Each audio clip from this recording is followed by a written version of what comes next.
بھلا تم ایسے لوگوں سے کیوں نہ لڑو جنہوں نے اپنی قسموں کو توڑ ڈالا اور پیغمبر کو وطن سے نکالنے کا ارادہ کر لیا، اور انہوں نے تم سے عہد شکنی کی ابتدا کی۔ کیا تم ایسے لوگوں سے ڈرتے ہو؟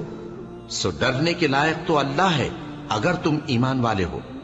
ان سے خوب لڑو، اللہ ان کو تمہارے ہاتھوں سے عذاب میں ڈالے گا اور انہیں رسوا کرے گا، اور تم کو ان پر غلبہ دے گا، اور مومن لوگوں کے سینوں کو شفا بخشے گا، اور ان کے دلوں سے غصہ دور کرے گا، اور اللہ جس پر چاہے گا توجہ فرمائے گا، اور اللہ سب کچھ جانتا ہے، حکمت والا ہے۔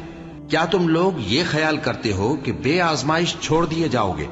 اور ابھی تو اللہ نے تم میں سے ایسے لوگوں کو پرکھا ہی نہیں جنہوں نے جہاد کیا، اور اللہ اور اس کے رسول اور مومنوں کے سوا کسی کو دلی دوست نہیں بنایا، اور اللہ تمہارے سب کاموں سے واقف ہے۔